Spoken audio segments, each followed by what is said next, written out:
지난 20년 동안 중국 해군은 규모와 역량 모두에서 점점 더 강해졌습니다. 중국 해군은 세계 2위의 강력한 해군이 되었습니다. 하지만 중국 해군은 함정 수에서 미국을 앞서고 있고 더 큰 조선 능력으로 격차가 계속 벌어지고 있습니다. 하지만 순수한 전력 면에서는 미국이 여전히 상당한 우위를 점하고 있습니다. 특히 잠수함과 항공모함 전단에 있어서는 더욱 그렇습니다. 중국의 최신 항공모함 푸제남은 이 격차를 크게 줄이기 위해 만들어졌지만 최근 한 중국 군사 블로거의 보도에 따르면 푸제남에는 치명적인 결함이 있어 미국 항공모함과 비교해도 심각한 약점이 드러났습니다. 푸제남보다 반세기나 더 오래된 미국 항공모함과 비교해 푸제남의 아킬레스건이 무엇인지, 그리고 이것이 미중 해군 군비 경쟁에 대해 우리에게 어떤 시사점을 주는지 자세히 살펴보겠습니다. 앞으로도 분명히 그럴 것입니다. 서류상 푸제남은 중국 해군이 배치한 군함 중 가장 첨단 함정입니다. 일부 분석가들은 대신 스처남을 그 나라 해군 혁신의 정점으로 꼽을 수도 있습니다. 이 850피트 길이의 함정은 2024년 10일 월 상하이 외곽의 후둥조선소에서 진수되었으며 1000명의 해병대를 수송하고 해안으로 이동시킬 수 있는 상륙함입니다. 중대형 헬리콥터와 726형 머스탱 호버크래프트로 해병대를 수송합니다. 하지만 이 함정은 고정익 항공기를 이륙시킬 수 있는 전자기식 항공기 사출장치, 즉 이멀스가 장착된 드론 모함이기도 합니다. 비행 후 안전한 항공기 회수를 위해 세 줄의 어레스팅 기어가 설치되어 있습니다. 이것은 분명히 혁신적인 함정이며 현재 미국 해군에는 이에 필적할 만한 것이 없습니다. 하지만 크기, 파워, 그리고 능력 면에서 푸제남은 완전히 다른 차원의 괴물입니다. 2025년 9월 말 중국 해군은 푸제남의 9번째이자 마지막 해상시험 영상을 공개했습니다. 중국 해군이 첫 캐터펄트 항공모함에서 항공기 이착륙 능력을 입증했습니다. 영상에는 새로운 중국 해군 스텔스 전투기 J-35, J-15T 함재기, KJ-600 공중조기경 보통제기가 캐터펄트 이륙을 위해 준비되고 이륙한 뒤 어레스터 훅을 이용해 착함하는 모습이 담겨 있습니다. 항공기들은 비행 중인 모습도 포착되었으며 현대 비행에는 J-15D 시리즈 전자정이 또한 포함되어 있습니다. 푸제남 상공 촬영 사진에는 갑판 위에 세 종류의 항공기가 보입니다. 이 영상은 외신의 큰 주목과 찬사를 받았고 미국 군사 저널 더 워존은 놀라운 도약이라 평가했습니다. 또한 세 종류의 항공기가 동시에 작전하는 모습을 공개한 것은 큰 성과라고 했습니다. 분석가 벤 루이스는 미국 해군 연구소의 뉴스 웹사이트인 United States Naval Institute 뉴스에 푸제남의 시험이 중국군의 항공모함 프로그램에 있어 중요한 이정표라고 말했습니다. 중국도 이 중요한 이정표를 신속히 자랑했습니다. 중국 군사 전문가 장종시는 푸제남의 최근 돌파구로 인해 중국이 주요 항공모함 강국이 되고 있으며 항공모함과 그 함재기 모두 주요 지표에서 세계적 수준에 도달했다고 밝혔습니다.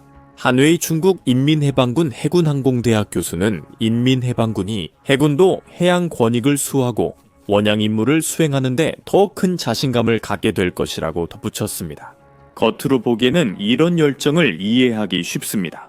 세계에서 EMOL 시스템을 갖춘 유일한 다른 항공모함은 미국 해군의 기함인 제럴드 R 포드함으로 2022년 이 EMOL 시스템을 성공적으로 시험한 바 있습니다. 하지만 포드함은 이 영상에서 나중에 보시겠지만 여러 면에서 푸제남보다 우수합니다. 하지만 지금까지는 푸제남이 J-35로 시연한 것처럼 EMOL 시스템을 이용해 스텔스 전투기를 발진시키지 못했습니다. 실제로 워존이 지적했듯이 미국의 전설적인 5세대 전투기 인 F-35C의 항공모함 탑재형 버전에서 계속되는 문제들 때문에 포드함이 푸제남의 업적을 언제쯤 따라잡을 수 있을지는 불확실합니다. 푸제남, 중국 세 번째 항공모함의 인상적인 점은 그것뿐만이 아닙니다. 푸제남은 중국에서 처음 설계 건조된 항공모함으로 이전 두 척보다 크게 발전한 함정입니다.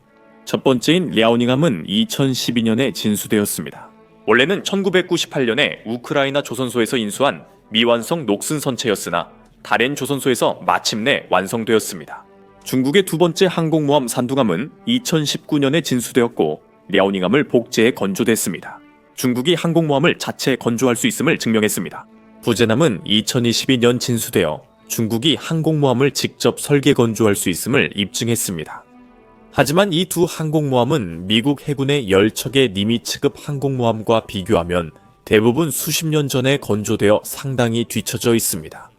이 급의 첫 번째 함선인 니미츠함은 1972년 5월 13일에 진수되었습니다. 드와이트 D 아이젠하워함은 1977년 니미츠함에 이어 두 번째로 진수된 동급 항공모함입니다.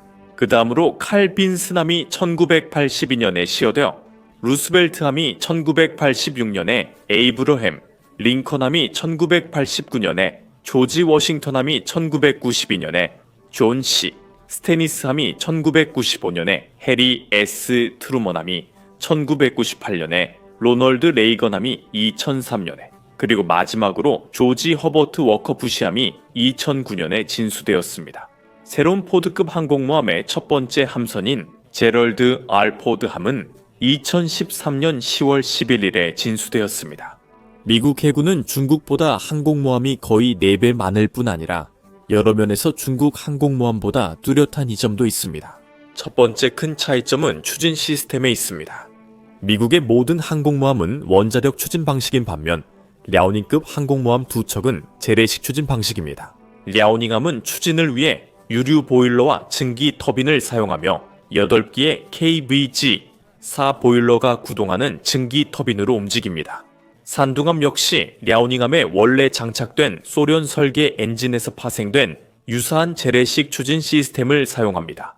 전략국제문제연구소 중국 파워 프로젝트의 선임 연구원인 매튜 푸니올레에 따르면 니미츠급 항공모함은 연료 보급 없이 수십 년 운항이 가능하지만 중국의 재래식 항공모함은 자주 연료를 보급해야 해 작전 범위와 지속력이 제한됩니다. 니미츠급 항공모함이 중국 항공모함에 비해 갖는 두 번째 주요 이점은 항공기 이륙 시스템에 있습니다. 푸니올레가 말하길 니미츠급 항공모함은 증기식 캐터펄트 시스템, 즉 캐토바, 차토바로 알려진 방식을 사용하여 항공기가 연료와 무장을 모두 갖춘 상태로 이륙할 수 있게 해 화의 전투 효율성을 극대화합니다. 반면 랴오닝과 산둥은 스키점프 램프에 의존하기 때문에 항공기의 이륙 중량이 제한되고 연료와 무장 탑재량이 크게 줄어듭니다.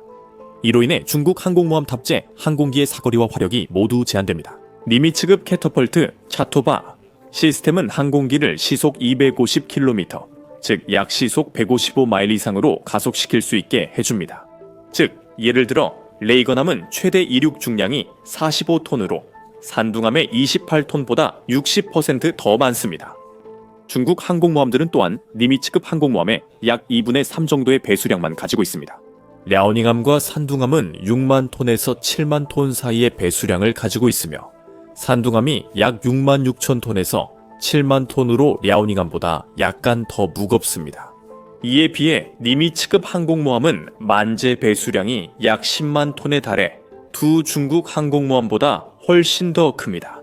이로 인해 탑재 가능한 항공기 수, 운용 가능한 종류, 지원 기간이 제한됩니다. 예를 들어 실제 작전에서는 두 중국 항공모함 모두 KJ-600이나 미국의 EI 시리즈와 같은 고정익 조기경보 통제기를 탑재할 수 없습니다. 그래서 대신 헬리콥터를 사용할 수밖에 없습니다. 니미츠급 항공모함은 최대 60대의 항공기를 탑재할 수 있는 반면 중국 항공모함은 대략 24대에서 40대 정도만 운용할 수 있는 것으로 보입니다. 니미츠급 항공모함 일반적으로 4개의 공격 전투기 비행대대를 탑재하는데 보통 12대의 구형 파이터 18 호넷 전투기로 구성된 2개의 비행대대와 같은 수의 파이터 아택 18EF 슈퍼 호넷 전투기로 구성된 2개의 비행대대를 포함해 총 44대의 전투기를 운용합니다. 반면 랴오닝과 산둥은 앞서 언급한 선양 J-15 공격 전투기, 즉 중국의 유일한 항모 탑재 고정익 항공기만을 탑재할 수 있으며 그 수량도 훨씬 적습니다. 즉 미국 항공모함은 어디서든 오랫동안 전력을 투사할 수 있지만 중국 항공모함은 짧은 기간만 작전에 제한된다는 뜻입니다. 더 가까운 제1도련선 내에서만 활동할 가능성이 높습니다. 이 도련선은 일본 열도에서 동중국해를 거쳐 대만까지 이어지고 남중국해의 동쪽 가장자리를 따라 필리핀과 보르노섬까지 뻗어 있습니다. 바로 이런 사거리와 공격 옵션의 다양성에 대한 한계를 해결하기 위해 푸제남이 만들어진 것입니다. 추정 배수량은 8만 톤입니다. 푸제남은 미국 5회 국가에서 건조된 전함과 재래식 동력 항공모함 중 가장 큰 것으로 여겨집니다. 푸제남은 약 50대 항공기를 탑재할 수 있어 랴오닝함과 산둥함보다 20, 50대 더 많습니다. 푸제남도 포드함처럼 EMOL 시스템으로 항공기를 이함합니다. 중국의 첫 두 항공모함에 적용된 스키점프 방식이나 니미츠급 항공모함에 사용되는 증기식 캐터펄트 K2BR 시스템과 달리 전자기식 캐터펄트는 스키점프와 증기식 캐터펄트 모두에 비해 여러 가지 장점을 제공합니다. 이 MAL 시스템은 이전 시스템보다 기계적으로 단순해 재설정 시간이 짧아 출격률이 높아집니다. 이 시스템은 다양한 항공기에 맞게 정밀 조정될 수 있습니다.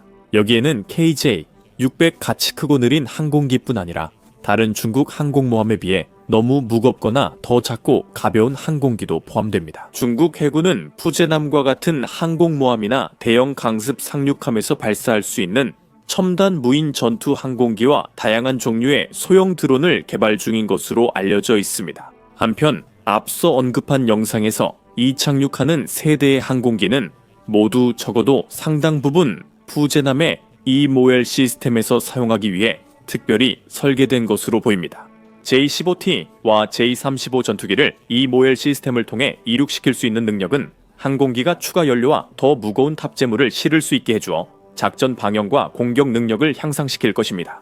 하지만 이러한 시스템들이 항공모함의 비행 갑판에 배치된 방식이 바로 이 항공모함을 불리한 위치에 놓이게 만드는 원인입니다. 이것은 제럴드 포드함뿐만 아니라 미국의 가장 오래된 니미츠급 항공모함들과 비교해도 같습니다. 이 설계 결함은 중국 군사 블로거들이 처음 지적했으며 공식 공개된 중국 영상 자료를 바탕으로 합니다. 8월 5일 중국 국영방송 CCTV는 인류 군사력으로 돌진하라라는 제목의 다큐멘터리를 방영했습니다. 프로그램에서 푸제남의 비행 갑판 통제실에 있는 관제사는 대각선 활주로에 착륙한 항공기가 1번과 2번 캐터펄트 라인을 지나 반대편 정비구역으로 이동하는 과정을 설명했습니다. 6주 후 중국 군사 해설 플랫폼 하이시 지엠펑은 바로 이 장면을 인용해 주장했습니다. 동시 이착륙은 8만에서 10만 통급 대형 항공모함의 최소 요건입니다. 푸제남은 대형 항공모함이지만 동시 이착륙은 불가능합니다. 그 플랫폼은 이유를 보여주려고 그래픽을 제시했습니다. 푸제남은 갑판에 이몰스 발사기 3기를 탑재하고 있습니다. 하지만 2번 캐터펄트 라인은 함선의 대각선 착륙 활주로 끝부분과 겹치고 3번 캐터펄트는 착륙 활주로 내부에 위치해 있습니다. 이것은 사실상 비행기가 착륙하는 동안 2번과 3번 발사선을 동시에 사용하는 것이 기술적으로 불가능하다는 것을 의미합니다. 반면 1번 캐터펄트 라인은 착륙 활주로와 겹치지 않습니다. 착륙한 항공기는 정비구역으로 가기 위해 그곳을 지나야 합니다. J-15와 J-35는 무거워서 멈추려면 긴 활주로가 필요합니다. 그래서 이 교차형 비행 갑판 배치는 착륙이 이루어지는 동안 1번과 2번 발사선 모두 실질적으로 이륙에 사용할 수 없다는 것을 의미합니다. 하이시 지엠펑이 설명했듯이 두 개의 캐터펄트는 모두 착륙구역의 앞쪽 중앙 근처에 위치해 있습니다. 따라서 J-15와 J-35가 착륙 시 캐터펄트 위를 지나 일시적으로 캐터펄트로 이륙이 불가능해져 전투기 이륙 효율에 영향을 줍니다. 칼 슈스터 전 미 해군 대령은 두 척의 미 항공모함에서 복무한 경력이 있습니다. 푸제남 착륙구역의 각도는 중심선에서 6도만 벗어나며 미 항공모함의 9도와 비교됩니다. 이로 인해 착륙 활주로와 앞 캐터펄트 사이 공간이 제한됩니다. 또한 푸제남의 착륙구역은 니미츠함보다 더 길어서 캐터펄트 발사를 위해 항공기가 대기하는 선수 부위에 너무 가까이까지 확장되어 있습니다. 슐스터는 더 긴 착륙구역과 더 좁은 갑판 각도가 회수된 항공기를 재배치할 공간을 줄인다고 말합니다.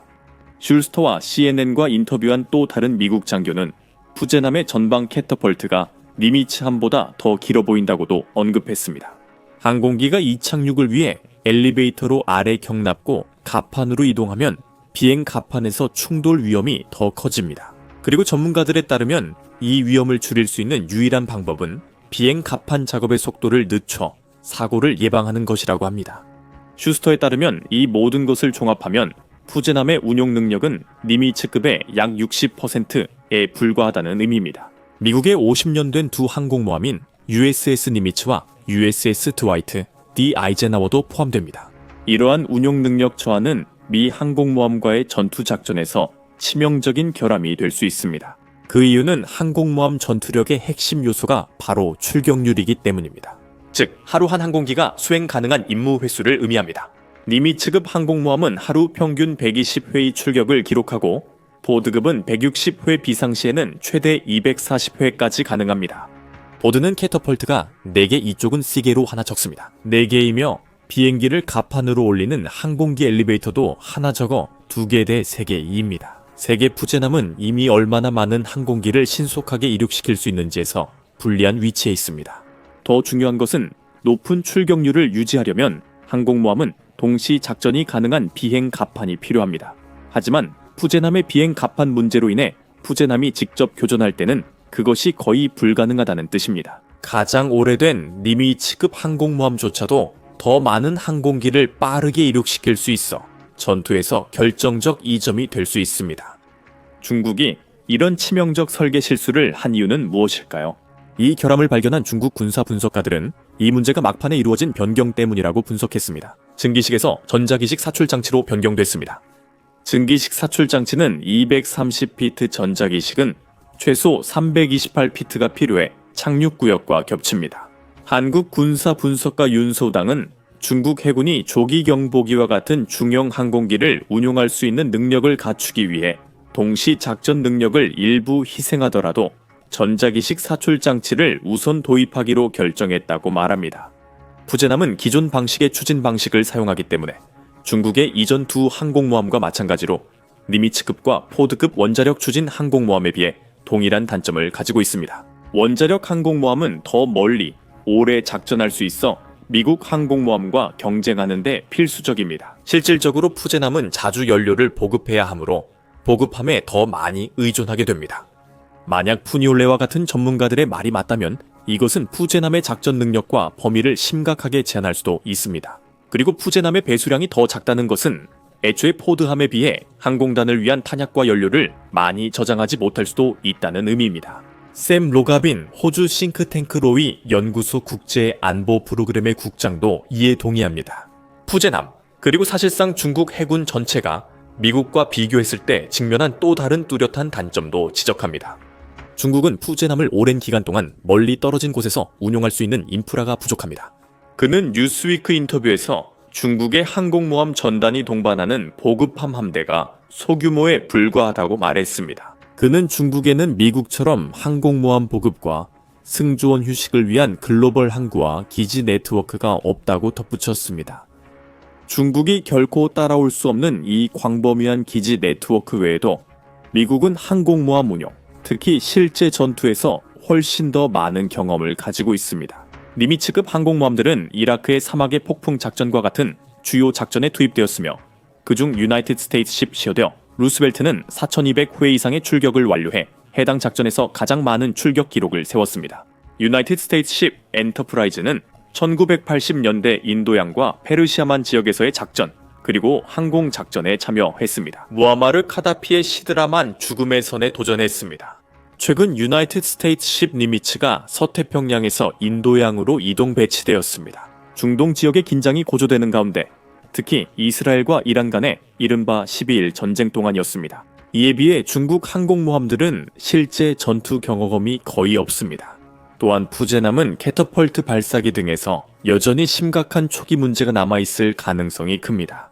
미 해군 항공사 출신 은퇴 장교인 키스 스튜어트 중령은 CNN과의 인터뷰에서 모든 항공모함 운용 규칙과 규정은 피로 쓰여졌다는 오래된 해군 격언이 있다고 말했습니다. 즉, 비행 중 심각한 부상이나 사망이 있었다는 뜻입니다. 저는 비행 갑판에서 여러 명이 목숨을 잃는 것을 직접 봐서 그곳의 위험성을 잘 압니다.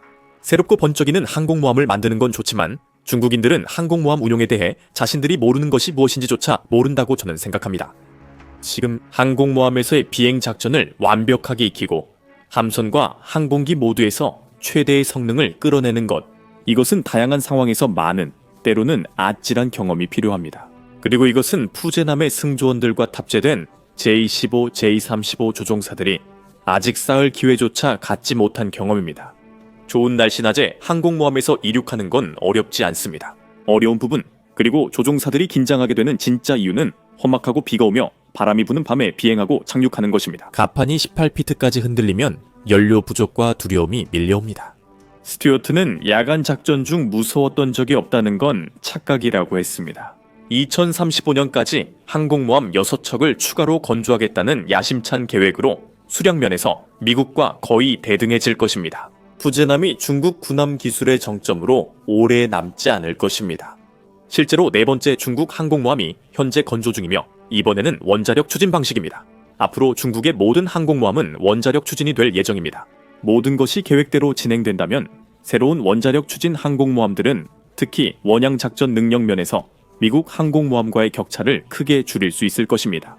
하지만 지금은 중국 항공모함이 50년 된 니미츠급과 맞서지 않길 바라는 게 좋습니다. 상황이 발전하는 대로 저희가 계속해서 소식을 전해드릴 테니 채널을 구독하고 알림 설정을 해두셔서 놓치지 마시기 바랍니다. 시청해주셔서 감사합니다.